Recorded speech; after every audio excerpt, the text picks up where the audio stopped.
Hello everyone. Welcome back to our channel. This video presents a critical examination of global governance systems throughout history, highlighting how governments, politicians, and oligarchs have throughout history consistently failed humanity through wars, exploitation, and self-serving policies. We'll analyze the historical failures of both US-style democracy and Chinese authoritarianism, arguing that neither model serves the interests of humanity as a whole. The video warns of an emerging technological arms race between the US and China to develop artificial superintelligence, ASI, and quantum computing capabilities, which could lead to unprecedented global risks if these powerful technologies remain under the control of competing superpowers or profit-driven tech oligarchs and corporations. As an alternative, in this video we propose a new global governance framework called the United Human Organization. This would be a private, citizen-funded organization representing all nations and cultures, not controlled by governments.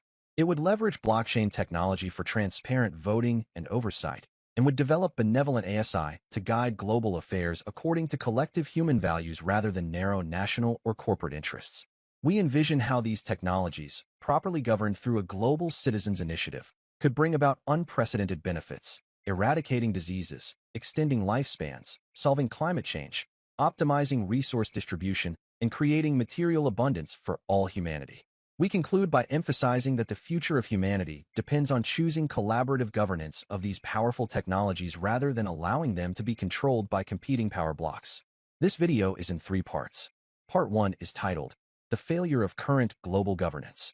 It provides an analysis of historical governance failures, documentation of wars, conflicts, regime changes, how superpowers and corporations exploit other nations.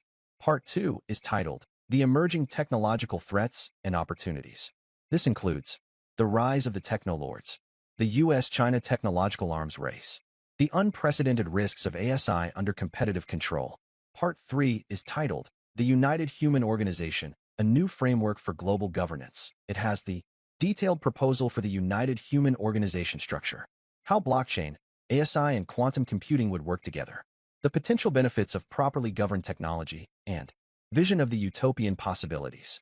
So, let's begin our journey with Part 1, the failure of current global governance.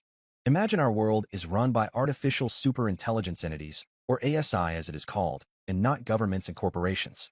Imagine that nations no longer need governments to run affairs because ASI entities can govern far more fairly and efficiently. They can govern hundreds of times more efficiently than inept, selfish, and often corrupt governments run by humans who are prone to frequently making huge and devastating blunders. The present national and global governance structures were designed for an earlier era and struggle to address modern complex, transnational challenges.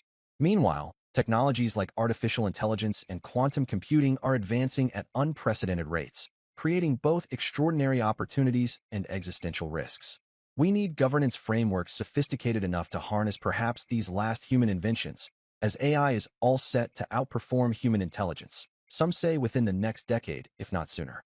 History has proven over and over again that national governments work for their own national interests, often without much regard for humanity as a whole. The tribal human mentality has not changed despite our evolution from caves to cities.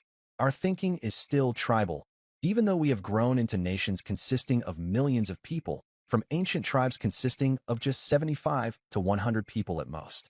Our loyalty to our nations is no different than the loyalty of our ancestors to their small tribe. We are conditioned to only consider the lives of our tribe mates as important, and other nations are looked upon as non-humans, with their lives less important. Governments run by monarchs, military dictators, politicians, and oligarchs prey on this tribal behavior to control their subjects and protect their own personal vested interests.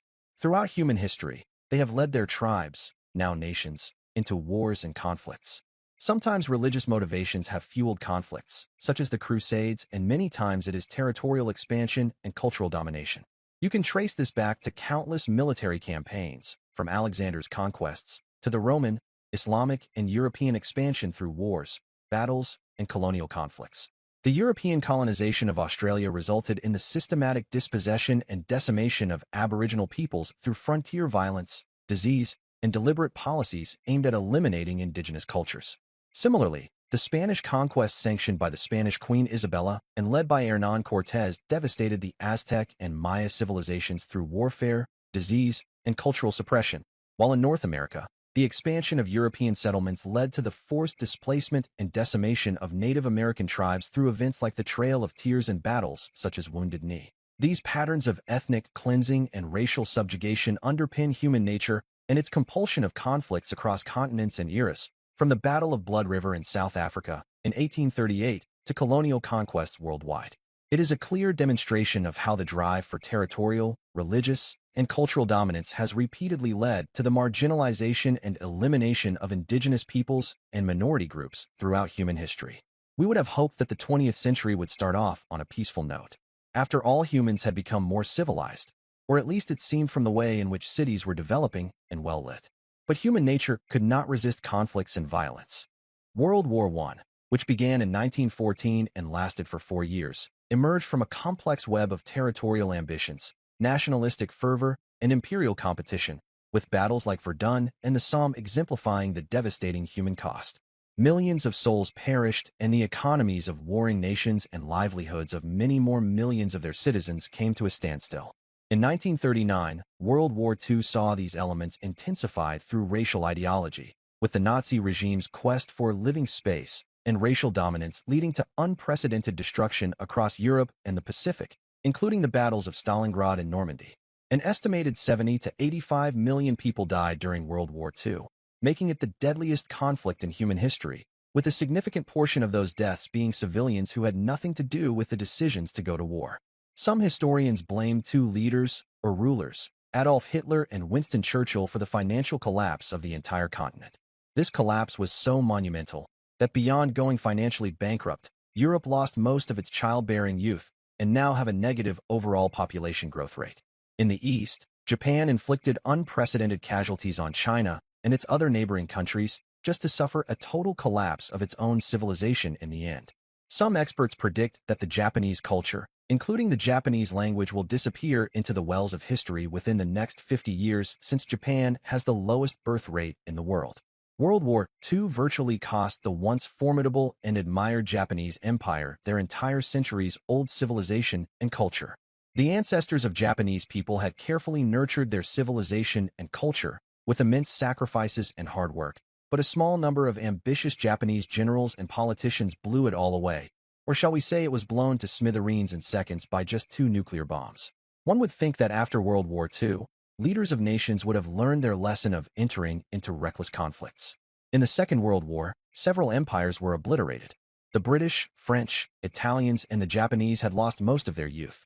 The lesson from the war was loud and clear, that attempts to resolve conflicts through military means cause unnecessary misery and tremendous loss of life.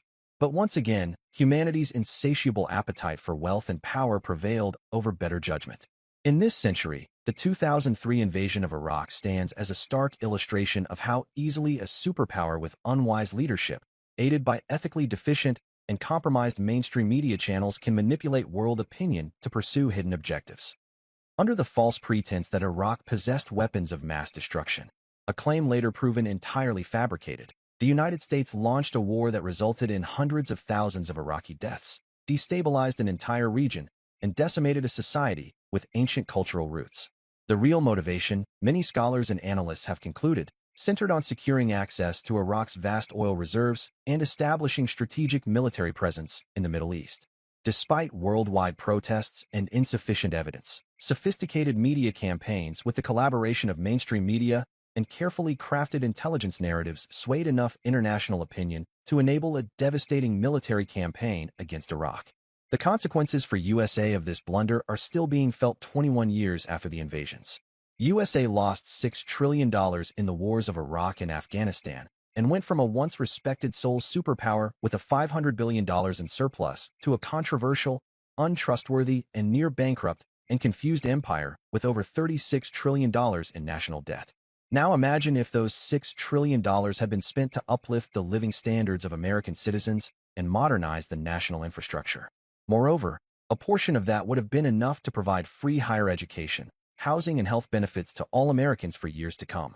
But all that great opportunity was lost due to bad decisions by a few small-minded and selfish humans running USA affairs.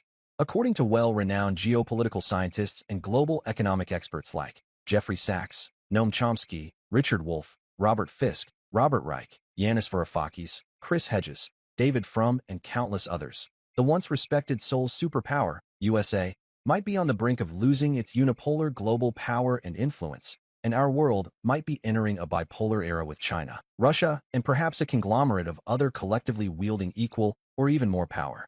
What's interesting to note is that just as the European empire's collapse was caused by a handful of individuals, and we name Winston Churchill and Hitler among the leading figures, the American empire's current woes can be attributed to a handful of American politicians, key figures, and oligarchs. Notable among these is the 43rd President of the United States, George Bush Jr., his Vice President Dick Cheney, Secretary of Defense Donald Rumsfeld, and other so-called hawks like Condoleezza Rice, Paul Wolfowitz, Douglas Feith, Richard Pearl, John Bolton, William Kristol, Bob Kagan on the intellectual side, and Max Boot. Most of these individuals held influential positions in the Bush administration and pushed for the 2003 invasion of Iraq, a war that inflicted irreparable damage and wounds to the USA economy, prestige, and stature as the most admired and progressive nation in modern history, if not the entire history of our civilization. The ease with which such false propaganda could be leveraged to justify the destruction of an entire nation raises chilling questions about how similar tactics might be employed in an era of even more powerful technologies. Mass-scale propaganda has been a tool used by governments, especially from the early 20th century, to manufacture consent. Adolf Hitler used it effectively to rally the German citizens behind him to wage wars and also persecute Jews living in Germany and Poland. Several million innocent Jews were murdered by Hitler. Similarly, Jews and Gypsies in Russia faced the same fate as Stalin used mass propaganda to support his murders. The most recent example of mainstream media's unethical role in fanning conflicts is the Israeli-Palestinian conflict and Israel's occupation of Palestinian territories. This represents a stark case where religious claims, territorial control, and cultural tensions have resulted in genocide by Israel of the unprotected and totally vulnerable Palestinian people. This indifference to the plight of Palestinians has reached such an abhorring level that real estate tycoons in the West have already started promotional campaigns to build resorts and golf courses on occupied territories of the totally helpless and beleaguered Palestinian people, while at the same time, USA-made bombs, missiles, and death is constantly punishing even children and infants in the same war-stricken territories where these resorts and golf courses are shamelessly being proposed.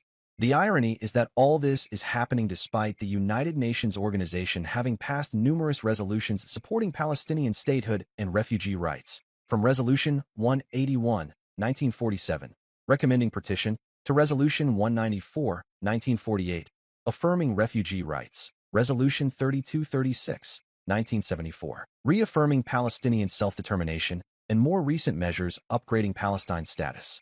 Yet these formal declarations stand in stark contrast to the reality on the ground, where Palestinians continue to face displacement, occupation, and systematic denial of their internationally recognized rights. This glaring disparity between proclamation and practice represents perhaps the most damning indictment of contemporary global governance structures. The United Nations was established following the end of World War II. The organization was created to promote international peace and prevent future conflicts on the scale of the two world wars. The UN Charter was signed by 51 founding member states at the San Francisco Conference on June 26, 1945, and officially came into existence when it was ratified by the required number of nations, including the 5 permanent members of the Security Council. Today, the UN has grown to include 193 member states, but has miserably failed to accomplish its mission of maintaining international peace and security and promoting social progress and human rights. This original video is a reminder of how far United Nations has strayed from its charter. Here in the midst of war, the world's people collaborated in the drafting of a workable international constitution.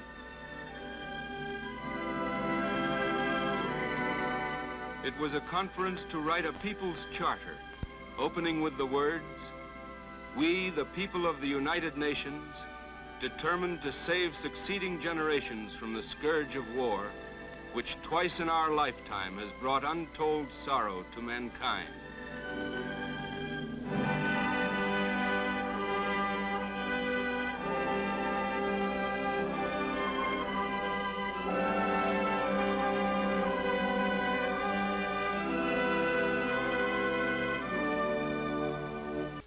Many who doubted that agreement could ever be reached by these 50 countries, differing so much in race and religion, in language and culture.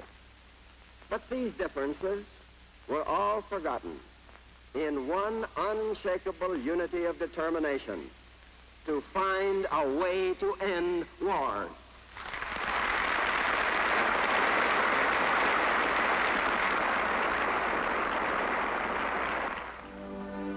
This charter points the way, but whether the world is to move in that direction will depend finally upon the vigilance and sovereign will of the peoples of the world.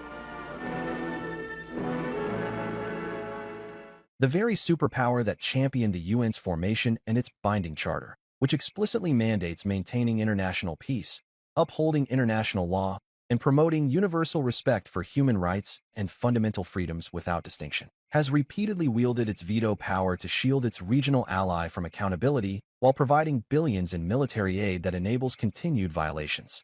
When one reads the full UN Charter, which reads as, the UN Charter mandates the UN and its member states to maintain international peace and security, uphold international law, achieve higher standards of living for their citizens, address economic, social, health, and related problems, and promote universal respect for and observance of human rights and fundamental freedoms for all without distinction as to race, sex, language, or religion. As a charter and constituent treaty, its rules and obligations are binding on all members and supersede those of other treaties. There you have it. Any sane person observing what is going on with the millions of Palestinian people in the Middle East would immediately recognize the profound disconnect between the UN Charter's binding obligations and the reality on the ground. The Charter's clear mandates to maintain peace, uphold international law, and ensure universal human rights stand in stark contrast to the ongoing humanitarian crisis in Palestine, where civilians face bombardment, displacement, and severe restrictions on basic necessities. This glaring contradiction exposes not just a failure of enforcement, but a fundamental breakdown in the international order, where selective application of principles has rendered the most basic protections meaningless for an entire population. The Palestinian crisis illuminates a disturbing truth about our global governance system. The entire framework stands fundamentally compromised, a hollow structure where noble principles are consistently sacrificed at the altar of raw power. International organizations meant to uphold justice have devolved into theaters of empty symbolism, where resolutions pile up without enforcement and humanitarian concerns bow before geopolitical calculations. This profound contradiction between the lofty ideals enshrined in charters and the brutal realities on the ground reveals a system paralyzed by power politics, where strategic alliances consistently override legal and moral imperatives. What makes this failure particularly chilling is its implications for our collective future. Today, it is Palestinians enduring this systemic abandonment, but tomorrow larger populations could face similar indifference when their suffering becomes inconvenient to global powers. When the world's most powerful nations can ignore with impunity the very rules they established and championed, raises existential questions about whether our international institutions and global governance system, as currently constructed, is compatible with humanity anymore, and whether it can ever fulfill their foundational promise of creating a more just and peaceful world order. Serious questions are being raised as to why the international organizations are tools of the powerful and are deployed selectively to maintain an unjust status quo while providing the comforting illusion of moral governance. Not all evil plans of expansion and hegemony have used military force and weapons. The tactic of instigating regime changes using pre-planted economic hitmen, provoking civil unrest and civil wars to weaken other nations and maintain control of vast territories with valuable resources, has been employed for centuries. The colonial empires habitually used a divide-and-rule strategy and instigated civil unrest to rule over vast territories, using indigenous front men and women as their representative rulers. The modern form of this practice is regime change operations conducted by superpowers like the USA and Russia. According to one study, the U.S. performed at least 81 overt and covert known interventions in foreign elections from 1946 to 2000. According to another study, the U.S. engaged in 64 covert and 6 overt attempts at regime change during the Cold War. Similarly, Russia has engaged in several regime change operations as well. These interventions have catastrophic consequences beyond the immediate political shifts. They destroy infrastructure, economies, and social fabrics of already vulnerable nations, pushing them deeper into poverty and debt traps. The ensuing instability creates humanitarian crises, forcing millions to flee their homelands and seek asylum in developed countries, thereby triggering immigration challenges that fuel xenophobia and right-wing extremism in host nations. The destruction of functioning institutions leaves power vacuums often filled by extremist groups, creating new security threats. Meanwhile, the targeted populations suffer generational trauma, economic devastation, and the loss of cultural heritage and national sovereignty. Once these nations are exposed, organizations such as the International Monetary Fund, or IMF as it is known, the World Bank, and other parasitic institutions are launched to prey on the carcass of these countries, stripping them of valuable resources and enslaving them in debt. For generations, IMF extends debt to a beleaguered nation partially or solely to increase political leverage of its influencers, or those who fund the IMF. And guess who is the largest contributor? The United States, of course. As the largest cumulative contributor to the IMF at $155 billion and the largest voting bloc, the U.S. has effective veto power for many decisions. This parasitic model of first creating chaos and then encircling the victim nations into a debt trap has typically worked in the following manner. After an orchestrated crisis has devastated the target nation, IMF extends excessive credit to that country with the intention of extracting economic or political concessions. The conditions of the loans are often extremely stringent and harsh on the citizens of the borrower nation and often not publicized. When the debtor country becomes unable to meet its repayment obligations, IMF demands structural adjustment programs and political alignment as instructed by its largest voting bloc. Moreover, a large portion of the borrowed money by the victim country is siphoned off by its corrupt elite class and makes it back to financial centers in the rich countries, while the remaining amount commonly pays for contractors and materials sourced from the major influencers in IMF. That is why these countries are unable to progress and forever remain in a circus of circular debt. Today, there are almost 93 countries owing money to IMF. The top 10 debtors' nations account for more than two-thirds, or almost 70%, of the outstanding balance. These countries are South Africa, Angola, Pakistan, Ukraine, Colombia, Ecuador, Argentina, Ivory Coast, Egypt, and Nigeria. The most recent regime change operation was allegedly conducted in Pakistan on the 10th of April in 2022 to overthrow what many describe as a thriving and progressive government under Prime Minister Imran Khan, and replacing it with hand-picked officials whom critics characterize as corrupt because Pakistan was reportedly not following USA directives. These interventions, whether through economic sanctions, funding opposition groups, or information warfare, represent a modern form of imperialism that prioritizes geopolitical advantage over human welfare and international stability. Another instrument used by powerful countries, for example the United States, to influence elections and policy in poor countries is U.S. aid, which stands for U.S. Agency for International Development. Ironically, U.S. aid was originally formed in 1961 to extend assistance to countries recovering from disaster, trying to escape poverty, and engaging in democratic reforms. But over the course of the years, the agency has become a covert foreign policy instrument. For example, in 2014, U.S. aid was accused of secretly creating a Cuban Twitter called Zunzunio to stir unrest and undermine the Cuban government. In 2023, Mexico's president asked his U.S. counterpart, Joe Biden, to stop U.S. aid from funding groups hostile to the Mexican government, echoing previous Mexican criticism of U.S. interventionism. He claimed that the U.S. government, specifically through U.S. aid, has for some time been financing organizations openly against the legal and legitimate democratic government of Mexico.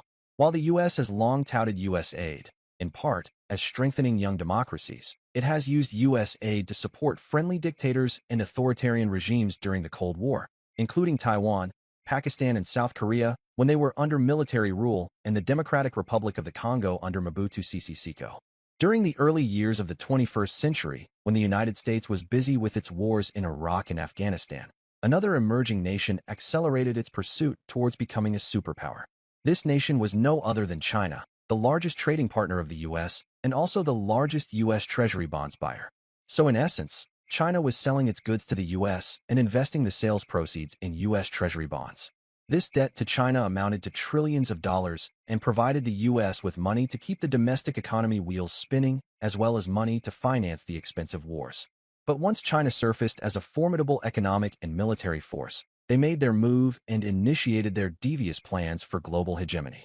China's debt trap diplomacy in Central Asia started with the Belt and Road Initiative, or BRI. China's conceived a strategy of extending excessive loans to heavily indebted countries that cannot repay them, ultimately forcing these nations to surrender strategic assets to China through debt-for-equity swaps. By 2023, Central Asia's collective debt to China reached $15.7 billion, or 7.6% of the region's external debt. The impact varies significantly across countries. For example, Kazakhstan, Tajikistan, Uzbekistan, Kyrgyzstan, Turkmenistan, and Pakistan have accumulated billions of dollars of Chinese debt. This has major strategic implications.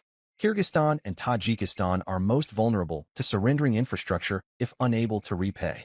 Potential Chinese control could include Kyrgyz power plants, transmission lines, roads, and Tajik gold and silver mines. This dependency threatens these nations' ability to maintain balanced foreign policies. Anti-Chinese sentiment has increased in the vulnerable countries, and critics warn about Chinese geopolitical expansion. China's loan policies will likely continue in Central Asia, with the ongoing Ukraine conflict providing further opportunities for Chinese economic expansion in the region. The rise of China began 2 decades ago while U.S. was busy in Iraq and Afghanistan wars. Now, China represents a significant challenge to U.S.-led international capitalism due to fundamental contradictions within the unilateral rules-based system imposed on the global order. While the U.S. neoliberal capitalist model shows signs of decline, marked by extreme inequality and increasing economic and political instability, China's socialist system continues to achieve near 5% annual growth. China has made remarkable progress in advanced technologies and manufacturing, as evidenced by recent breakthroughs from companies like DeepSeek in advanced AI. Over the past decade, China has successfully expanded its global influence and goodwill, while the U.S. focused on regime changes and conflicts across multiple regions, including the Middle East and Ukraine. Critics argue that China has strategically leveraged this opportunity through what we termed earlier as debt diplomacy, providing loans to nations unlikely to repay them, potentially to secure future political and alliance benefits. While concrete evidence of impropriety in these lending practices remains limited, risks exist, particularly if U.S. interference destabilizes debtor economies. In such scenarios, China might employ more assertive tactics to recover loans, with unpredictable consequences. U.S. national security strategists consistently warn that leadership in emerging technologies such as artificial intelligence and quantum computing will determine global dominance in the future. U.S. hawks perceive China's substantial investments and advancements in these fields as attempts to displace American primacy across economic, industrial, technological, military, and geopolitical domains. Let's now look at China's governance system. China has a single-party so-called benevolent dictatorial regime with a dismal record of human rights and freedom of speech. Even though China has successfully developed a large middle class in a short period, yet its internal machinery of governance is concealed from the rest of the world. What is known of China is that China has over 600 million cameras throughout the country watching the movement of people and automobiles, making China the most surveilled nation in the world. China has nuclear weapons and a large and advanced fighting force, comprising of a powerful navy, air force, and well-trained troops on the ground. The size of PLA, People's Liberation Army as China calls their force, is over 2 million active duty personnel, of which approximately 1 million is their fighting force, making it the world's largest military. In recent years, China also has made tremendous progress in AI and quantum computing technology. Just recently, new large language models from China emerged that sent shockwaves in Silicon Valley. DeepSeek, a Chinese AI startup, has prompted a significant reckoning in the AI technology hubs worldwide, challenging the dominance of American AI giants and prompting discussions about the future of AI development, particularly regarding cost-effectiveness and open-source models. DeepSeek developed their DeepSeek reasoning model for a mere $5 million, whereas Google, Meta, and OpenAI spent between $150 million to $600 million on their equivalent models. In quantum computing, China is also at par with the U.S. China recently unveiled its most advanced quantum computer, the Tianyan 504, featuring a 504-qubit chip named Xiaohong. It reportedly surpasses Google's Willow chip in performance. It is safe to assume that the Chinese government will, and if not already has, incorporated advanced AI and quantum computing technologies into their defense programs, as well as citizen surveillance programs. Where all this leads to in the future is anyone's guess, but the chances of Chinese citizens being totally free, in the sense of true freedom of speech, freedom to protest, freedom to dissent, etc., are becoming bleaker by the day. This alone makes the Chinese model of governance incompatible with the rest of the world. The Chinese model of governance is too militaristic, too robotic, and may call it too suffocating. Chinese people may be used to it as they are born into it and have no choice but to accept it, but it is not compatible with the rest of the world. As far as China's hegemonic designs, China's debt trap diplomacy in Central Asia has been successful, and their Belt and Road Initiative, or BRI, is well underway. Do we see a future where many nations will be under China's direct influence, that is solidly in the Chinese camp? The answer is yes. Is this a matter of concern to Western powers, especially the US? The answer is yes. US is unwilling to accept the fact that many nations may slip out of US influence and align their interests and economies, including their currencies, with China. China is not a threat to the US in military terms, but China, once a welcome trading partner and largest US Treasury bonds client, is now being portrayed by US politicians as a rival that is challenging the unipolar superpower status of the US. This is causing tensions between the two nations, and we can expect the technology race, specifically in AI and quantum supremacy, to heat up, elevating threat levels. If provocations flamed by mostly Western politicians continue, we don't really know how China will react. Any misadventures by Western powers may lead to a war of the scale that the world has never seen. It might actually be the last war that mankind ever fights. We can only guess of the consequences. This concludes Part 1. In Part 2, we'll explore the emerging technological threats and opportunities, examining how artificial intelligence, quantum computing, and biotechnology are reshaping global power dynamics. We'll analyze why the entities that now control majority of the compute infrastructure, talent, and have enormous financial resources create new vulnerabilities as they form alliances with politicians and the military establishment. United States and China are not the only superpowers with hegemonic designs.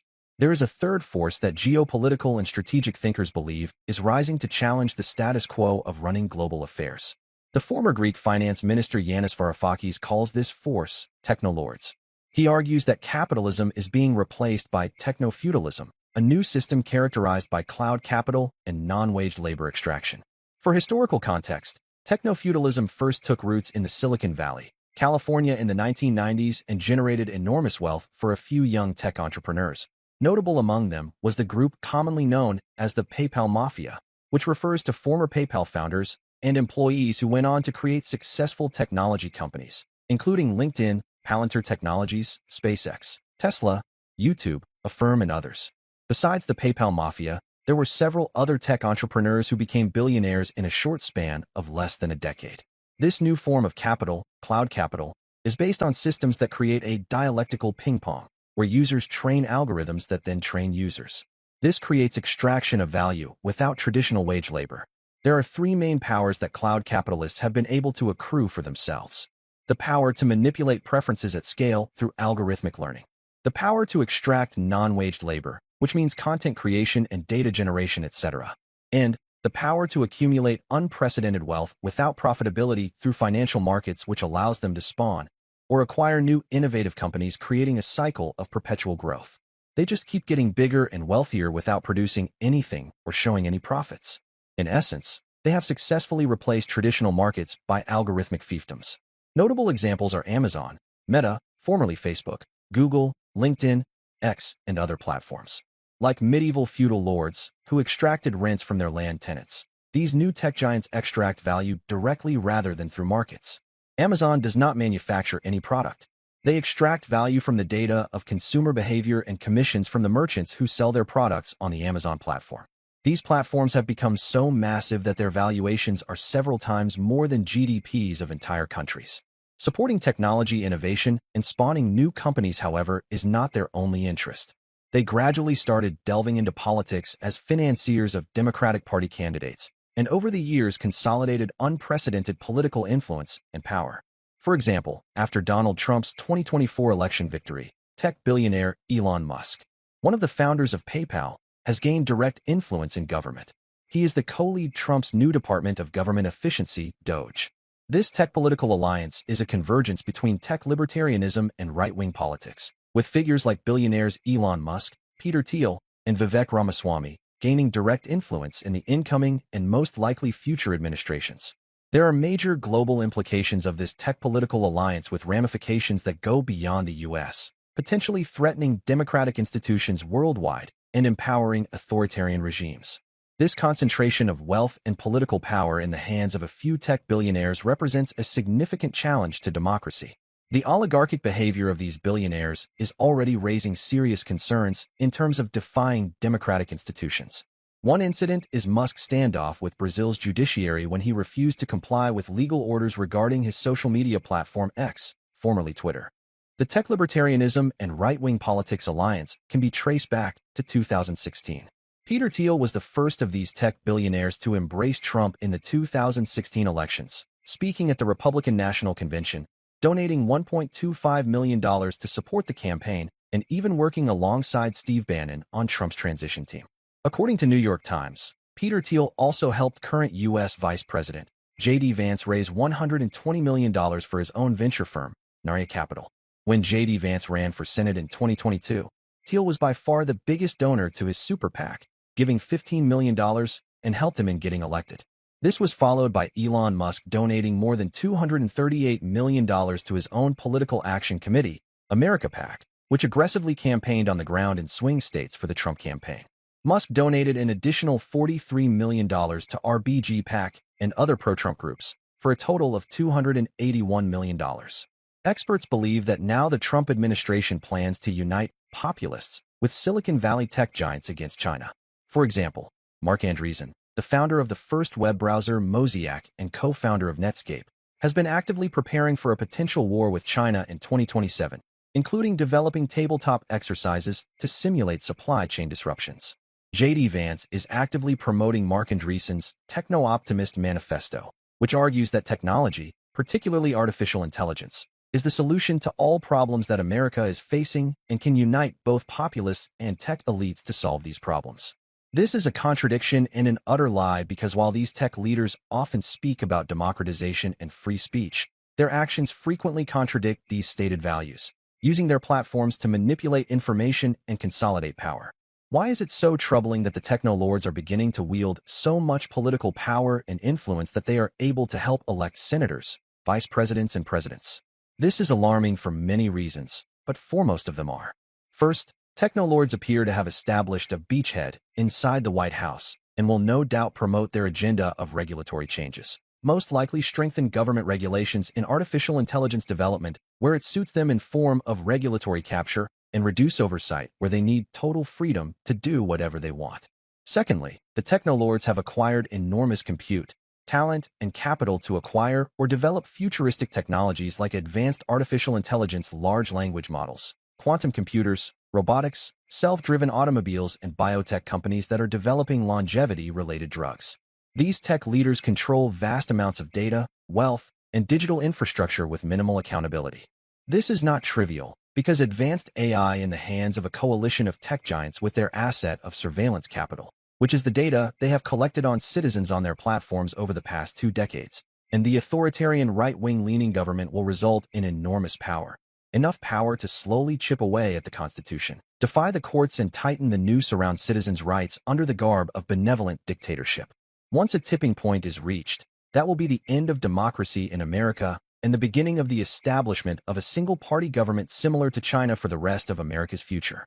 Of course, the proponents will claim that the only way to fight China is if there are no internal distractions and political dissent. This is what America is heading towards: the U.S. government working with techno-lords to try to maintain monopolistic control over the high-tech sectors to prevent any competition so they can fight China and at the same time maximize their profits and their rent extraction from U.S. as well as global citizens. So far, we've just presented a summary of the report card of human-led governance of our world's affairs by the United States. We can see the model is mainly designed for hegemonic expansion and control over territory and resources of other weaker nations. We made the case that the existing U.S. democratic system of governance, despite idealistic promises, has failed to deliver substantive outcomes for its citizens as well as in countries where U.S. has direct influence. Moreover, it is also not aimed at preservation of the human species nor our planet, but instead it is centered on profits, wealth, and power serving the very top, the oligarch and elites of the world. United States, the richest and most powerful country in the world, supposedly democratic and run by educated and mature humans, squandered over $6 trillion in totally fabricated invasions and wars, and yet is not able to provide basic college education, housing, and medical benefits to all of its own citizens. So obviously the current U.S. governance model gets an F. American foreign policy has historically prioritized maximizing imperial power, leading to the classification of any serious challenger as an adversary. Consequently, the United States now appears committed to weakening and destabilizing China, with the ultimate objective of undermining the Chinese Communist Party and its distinctive socialist system. The technology race and geopolitical competition is increasing authoritarian tendencies and global governance challenges. While the United States is not facing imminent collapse, concerning evidence suggests a potential shift toward an authoritarian regime supported by technology oligarchs and surveillance capitalism. Historical precedent exists for such transitions, as demonstrated in the post-September 11, 2001 period, when the Bush administration restricted certain freedoms while justifying invasions of Iraq and Afghanistan under the banner of national security. A similar scenario may emerge with greater intensity and sustainability, as billionaire technology executives increasingly integrate with government administration. These technolords could potentially provide advanced AI technologies and decades of accumulated user data, their accumulated surveillance capital, to suppress dissent both domestically and internationally. This time, however, under the banner of protection of Western Judeo-Christian values, democracy and freedom, and neo-capitalism from an imminent Chinese invasion.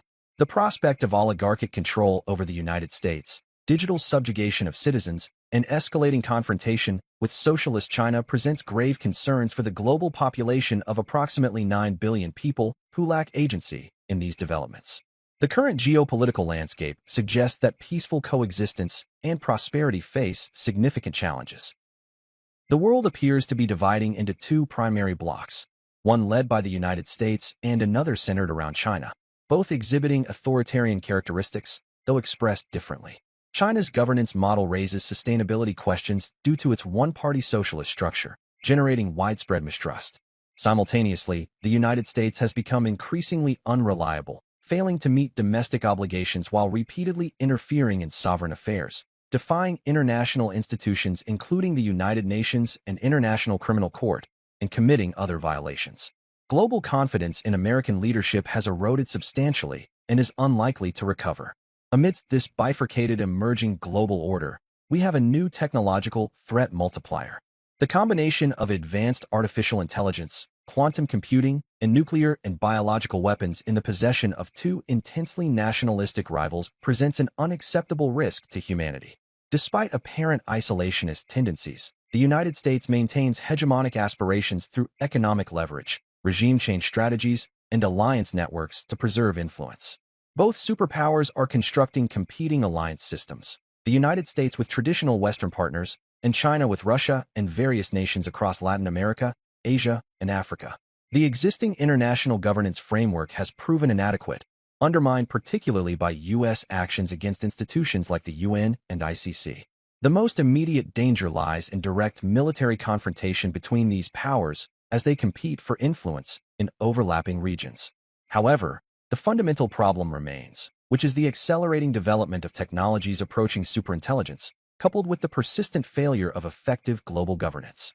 The current global governance model is entirely unprepared to manage the unprecedented challenges posed by AI and quantum computing, potentially the most transformative and unpredictable technologies in human history. Some experts characterize these as humanity's possible final invention. The consistent pattern of governance failures raises profound concerns about entrusting these same institutional structures with technologies far more powerful than any previously developed. Unlike nuclear weapons, which require substantial infrastructure and resources, technologies like superintelligent AI and quantum computing may prove more replicable, unpredictable, and fundamentally more dangerous. Superintelligent AI presents an unprecedented threat as the first technology capable of autonomous decision-making and independent ideation. While conventional weapons remain inert without human direction, superintelligent systems could potentially identify targets, develop novel weapon designs, formulate military strategies, and even create self-improvements without human input. These are not merely tools, but potentially alien entities with unfathomable intelligence. The risk is magnified by humanity's persistent disunity and the competitive nature of corporate and geopolitical landscapes. A paranoid authoritarian leader might delegate control to an imperfect AI system, including nuclear launch authority.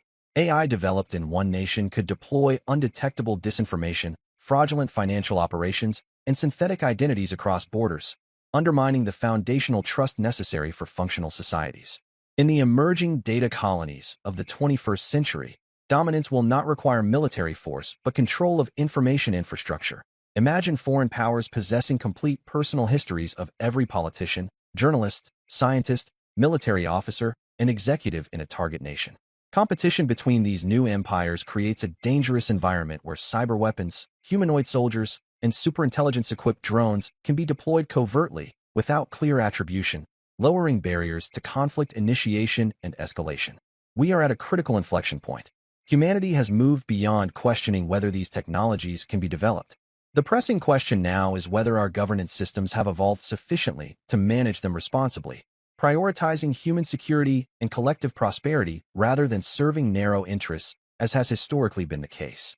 Given the consistent record of governance failures and the unprecedented nature of these technological threats, placing humanity's collective destiny in the hands of a small cohort of political leaders, oligarchs, and autocrats represents an unacceptable risk that the broader human population must not tolerate.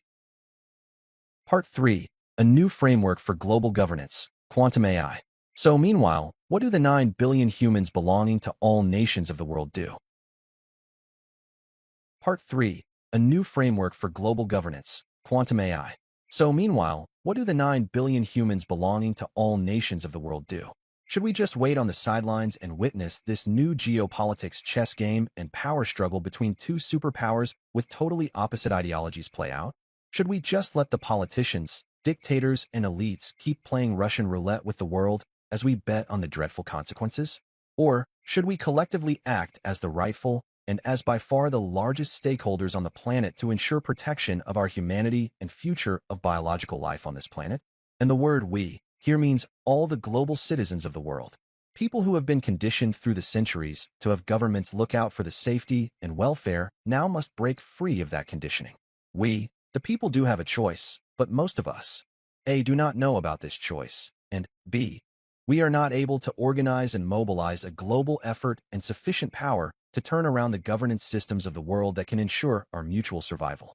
The failed patterns of governance characterized throughout human history suggest that overwhelming of monarchs, politicians, military dictators, and oligarchs are not on humanity's side. They value power, wealth, and security for their own selfish being and their own loved ones only, and that's it. If anyone disagrees, please write in the comments and explain why the majority of the humans on planet Earth have suffered hunger, disease, short lives, and death throughout the centuries, while a handful have gotten insanely rich and own majority of global assets. A new framework for global governance and rules must emerge to counter the forthcoming debacle of a divided world living on the edge of extinction. This new model of governance has to prevent a few privileged humans and organizations formed and run by them from dividing our world and act as the sole deciders of the fate of all of humanity. The world governance model for the future should be specifically designed for the oversight of these powerful technologies and also prevent the control of human destiny by a few governments, megacorporations, and elite individuals who may lead us towards total annihilation. Let's now talk about such a framework. First, this framework is centered around a private organization owned by people of the world and not by governments of nations. It must provide for the opinions of the entire voting population of humans on Earth. Second, it must include representatives from all nations and cultures. Third, the representatives must not be government officials or politicians. Fourth, it must be empowered by artificial superintelligence, quantum computers, and blockchain technology. And fifth, the governing council, aided by the collective wisdom of artificial superintelligence entities, will keep the leaders of nations focused on shared values and emphasis on spirituality over materialism. They will also guide world leaders in matters and decisions that have global ramifications, such as conflict resolution, preservation of the planet's ecosystems, resource and wealth allocation, equity in living standards, quality of education, etc. This private organization is a multinational, multicultural organization comprised of the most brilliant scientists and administrative professionals from all over the world who act as the governing members. It has people from USA, China, Russia, EU, Middle East, North and South Korea, Palestine, Israel, Australia, Malaysia, Indonesia, and all countries from South America and African continent. You can think of this organization as the United Human Organization, or WHO, funded directly by the citizens of the world and not by governments. Its governing members are scientists, doctors, lawyers, engineers, physicists, historians, journalists, and other professionals handpicked from each country through a global blockchain-based shortlisting and reputation voting mechanism. There will be no room for religious clerics or pundits in this organization's governing council. Each nation's representatives are chosen by the people directly to represent their nation in the WHO Governing Council. In the reputation tokens voting formula, a high weightage is given to benevolence, compassion, and consideration for the survival of the planet, human species, and all other life forms sharing the planet. There must be strict vetting to block corrupt, greedy, immoral, cruel, racist, and otherwise unethical people from entering the governance circle through a 100% foolproof, full disclosure and transparency mechanism. The governance members' reputation token will be automatically and frequently voted upon and must maintain a high score of over 95% for them to retain their seat at the governance council. All the citizens of the world above the age of 18 are eligible to vote for the shortlisted nominees. Each voter has a self-sovereign and decentralized proof of human identity and a wallet through which they can vote, and also make their financial contributions to the WHO operating and R&D financing pool.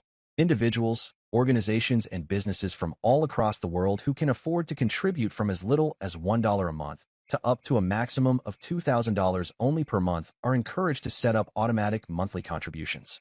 The WHO will be an organization to watch after the interest of all humans and will have no resemblance to the United Nations organization of today, which is funded and run by a handful of wealthy nations and hence works for the interests of a few. There will be no concept of a veto by citizen members representing nuclear-armed states. The next big question, and the most difficult to solve, is who will form this organization? Who will take on this monumental initiative? The answer can be found in learning from the beginnings of Bitcoin. Basically, the initiative to launch Bitcoin was taken by a few genius individuals who had witnessed the death of Western neoliberal capitalism after the 2008 global financial debacle. They were not alone because many neoliberal capitalist fans, like Richard Wolff and Jeffrey Sachs, too, had a 180 degrees change of opinion. In 2008, people got exposed to the ugly global financial machinery, with all its nuts and bolts under the hood. They saw how dollars can be printed from thin air and distributed by the powerful among themselves. People were finally exposed to the centuries-old secret of the magic of money and began to understand why the rich kept getting richer. How the global financial systems have been rigged against the common citizens all along, especially after World War II. How the misuse of the fractional reserve system and supply-side, trickle-down economics of Arthur Laffer and President Ronald Reagan, the 40th president of U.S., exacerbated the wealth divide in the Western world. How the unbridled printing of dollars empowered the Western military-industrial complex to wage reckless wars without any accountability. How paper money, without the backing of any real assets, tempted greedy politicians to launch invasions of Iraq and other countries, causing death and destruction for millions of innocent citizens, not to mention setting the stage for the beginning of the decline of the U.S. empire. The rise of the blockchain phenomenon and the first decentralized digital currency that we know of as Bitcoin was no coincidence. It was a direct challenge to the corrupt financial system of the world run by the elites in power. Bitcoin gave ordinary people an alternative to control their own financial destiny. No government, organization, financial institution, or individual could, nor can, ever control or manipulate Bitcoin, and it has now gained the status of a better-than-gold store of value international asset. The technology behind Bitcoin, that is blockchain, turned out to be larger and more powerful than anybody could have ever imagined. Since Bitcoin's launch, many new blockchains, cryptocurrencies, and related technologies have emerged, solidifying blockchain as the best trust machine to ensure transparency, immutability, traceability, fast frictionless transactions, consensus among the participants, and most importantly, privacy and security through reliable encryption technology. These features make blockchain the most suitable technology for transparent voting and elections, digital currencies, transparent decentralized governance, and building models for accountability. Blockchains now have become platforms for creative cross-border financial investment instruments, asset tokenization, fundraising, crowdfunding, and wealth distribution mechanisms. Sadly, not everyone wants blockchain technology to advance rapidly, and the reasons for this is obvious. There is an old saying, if you want to know who is in power and who controls you, just find out who you are not allowed to criticize. Apply this to blockchain and cryptocurrency, And you will learn that banks and investment institutions are creating the biggest obstructions by facilitating regulations that discourage the adoption of blockchain technology. They know that blockchain will cause them to lose out on over $3 trillion that they snatch from consumers in just money transfer transactions and administrative fees annually. Similarly, politicians don't want blockchain voting because if people use blockchain to vote, the politicians will not be able to rig elections. Blockchain is a perfect technology for efficient voting and vote counting. It has proven to near 100% accurate. Investment merchants discourage the use of blockchain because if blockchain becomes mainstream, they will not be able to manipulate the stock market. With blockchain, the markets can remain open 24 hours a day, every single day of the year, just like the crypto trading markets. Moreover, with blockchain trading, markets will be transparent and fair trading will take place since all shares are represented by digital tokens and observable on the blockchain. There are so many other areas that blockchain can transform the way we live, work, and transact, but there is enormous resistance and pushback to its adoption by those who benefit from chaos, misinformation, lack of information, propagation of fake news, market manipulation, lack of transparency and accountability, etc. Bitcoin was conceived after the 2008 global financial crisis and now has replaced many currencies and metals as the best store of value. It cannot depreciate in value and cannot be controlled by those who have a tendency to control everything. Learning from Bitcoin's success, it is our hope that a few super genius individuals will conceive a decentralized model for world governance for the future. No one says it will be easy, but humans after all have come up with or invented far more challenging and near impossible technology and solutions. It is now possible to design a crowdfunding, technology development, and governance model using blockchain and raise $20 billion globally to finance the development of this ASI entity comprising of quantum computers and AIs with blockchain and smart contracts as its master controller to enforce the Constitution of the United Human Organization. The urgent need for this initiative to get started without delay is the fact that large corporations and governments are battling each other for quantum AI supremacy. They are in a race to be the first to develop artificial superintelligence for very predictable reasons. World domination is their primary goal.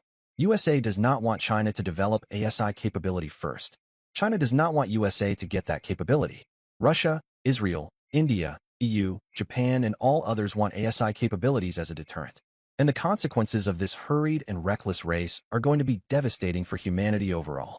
Similarly, since corporations are accountable to their shareholders, they primarily seek profits and market dominance. They want to dominate the market and amass as much wealth as they can for their shareholders and are in the race for higher profits. Benefiting the rest of humanity is just a small line item on corporations' balance sheets and is not their main goal. The frightening scenario of powerful nations and mega corporations controlling quantum AI, the most powerful and lethal technology that humans can and will ever create, is simply unacceptable to overwhelming majority of humans. The motivation behind the unprecedented Global Citizens Initiative and collaboration is clear. Large corporations and governments must not be allowed to take the lead in developing ASI because they can't be trusted with the keys to humanity's future and destiny. The United Human Organization must be the first to develop ASI, with its command and control systems existing on a decentralized and hardened network of global blockchains and fully transparent to all of humanity. This ASI must be designed for running the world on behalf of world citizens and will not serve the interests of a handful of governments, corporations, or oligarchs. We strongly believe that artificial superintelligence capabilities in the hands of a united human organization are the only hope that can unite humanity and bring about a technology-driven utopia. If citizens of the world continue depending on governments to unite humanity, it simply won't happen. The potential for quantum artificial intelligence to profoundly benefit humanity is immense, promising revolutionary advancements across multiple critical domains. This combination of near-miracle technologies holds the capability to accelerate our understanding of the natural world dramatically. Here is just a glimpse of the possibilities. In materials science, quantum AI can facilitate breakthroughs such as the design of room-temperature superconductors, ultra-efficient solar cells, and biodegradable plastics.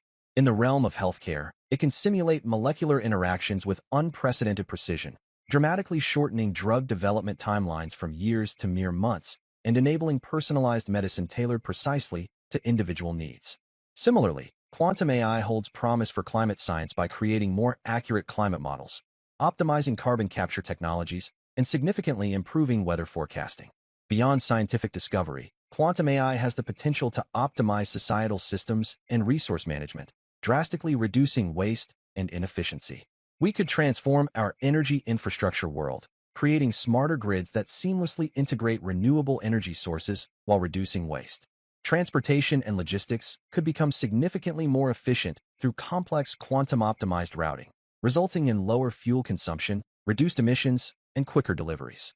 Likewise, supply chain management could be revolutionized, becoming resilient enough to anticipate and prevent disruptions while equitably balancing global resource distribution.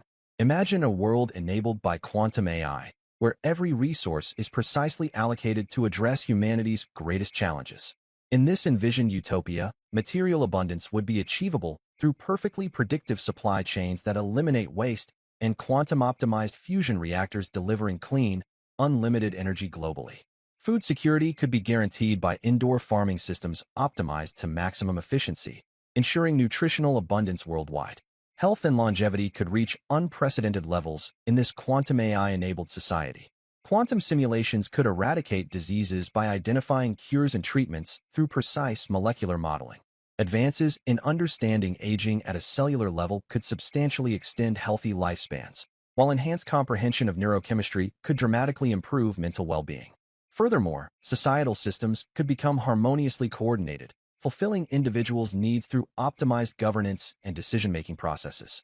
Education could undergo a revolution, utilizing personalized learning systems designed specifically to match each individual's unique neural patterns.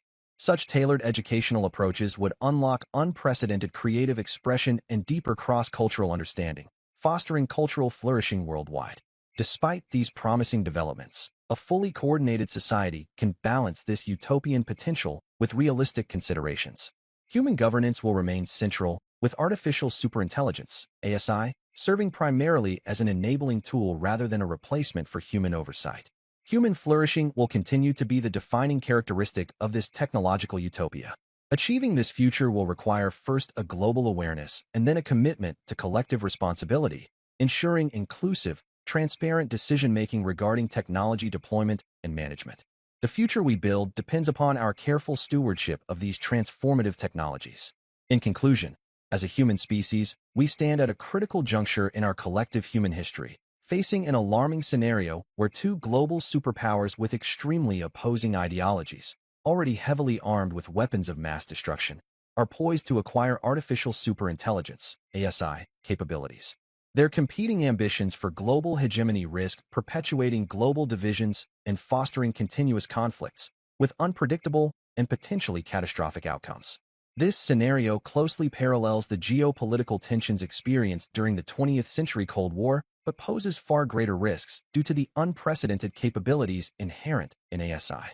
Given these challenges, a crucial question arises. Can the global community of citizens independently unite to harness the disruptive yet potentially beneficial powers of ASI?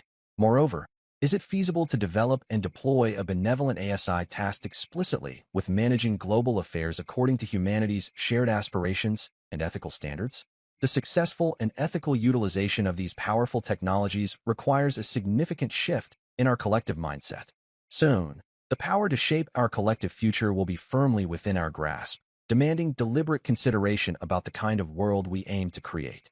Will we permit ASI to be controlled by individual governments or private corporations with narrow interests focused solely on power and dominance?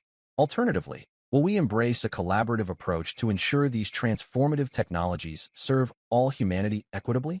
The Global Citizens Initiative exemplifies one promising path forward, where technological advancement aligns with the collective good rather than narrow, self-serving interests. By guiding ASI development through a diverse, multinational collaborative framework committed to humanity's overall well-being, we can maximize its benefits while proactively mitigating potential risks. As we navigate this technological crossroads, we bear the profound responsibility and unique opportunity to choose wisely. The very future of humanity may depend upon our decisions today.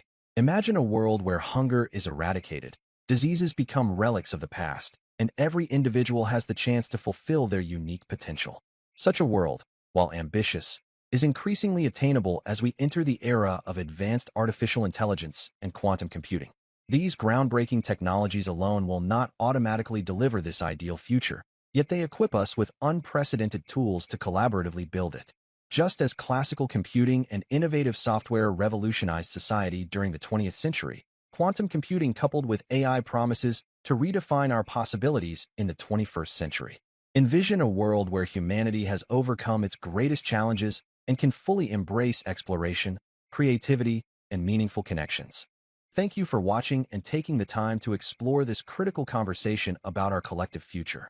As we stand at the edge of a technological revolution, we cannot afford to be passive observers. The stakes are too high. We urge you, don't just stand by. Become aware. Educate others. Ask questions. Speak up. And, most importantly, join the global movement to ensure that the future of artificial superintelligence is benevolent and it belongs to all of humanity, not a handful of governments or corporations. The future is not something to wait for. It's something we must actively build together.